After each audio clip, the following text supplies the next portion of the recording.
что задуться будет. Қой, бүйтіп айтпа. Ал, саламатсыздар ма?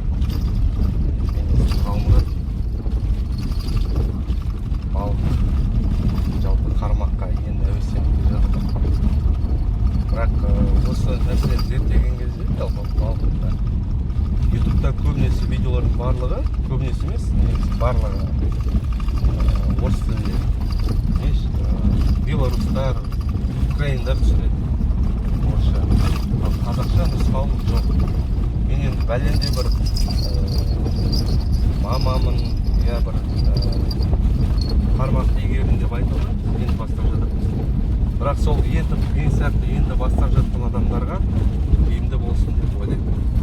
Қазір біз Талдықорғанның маңында ел арасында лыжная база деп аталатын көлге барамыз. Көл дегенде ол су қоймас, осы алқаптардың барлығын жазда суарғанға пайдаланады.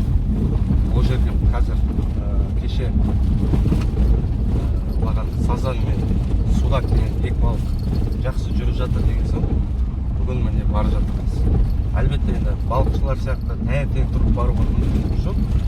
Неге таңертең тұрып бар? Үйдің шаруаларымен жиналғанша, одан кейін балыққа қажетті жабдықтардың барлығын түгендеп алғанша уақыт осылай болды. Қазір сағат 1:30. Енді қазір тура бел ортасы, қазанның 17-сі. Көреміз енді қалай болады екен. Сағат кешкі 8-ге дейін отырсақ, 8-дің өзінде күн батып кетеді. 7:30, сол 8-ге дейін отырып отырсамыз кеттік. Көлге келдік. Адамдар бар, біраз. Сазан жүрді дейді, судак шығардық деді. Қазір міне бір орын таптық. Осы орын өзімізге ұнап тұр. Өйткені мынау шеңбер болып айналып келеді, выступ. Осы выступтың аяқталған жағы примерно осы жерлерге жабдықтарын жинап қоямыз. Сонша жиналып жатқан кезде ең басты нәрсе палатка болып кетті. Қазір балалар міне мына жақта отыр, болмаса машинаға барып демалатын болады. Бірақ балаларда демалу деген жоқ қой. Бәрібір чапқылап жүгіріп ойнап жүретін болады. Қазір сағат 5 болды. Так, 1:30, 2-де келдік. 3 сағат болды қойғанымызға. Пока тыныш. Екінші рет уже приманканы қойып жазып жатыр едім. Мына қыз былай.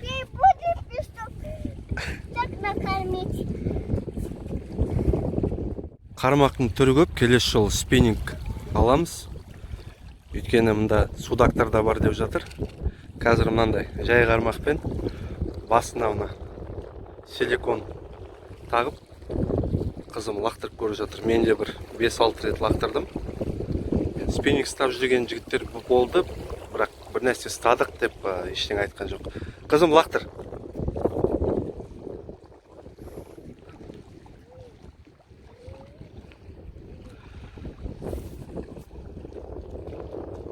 Көрдіңіздер ме?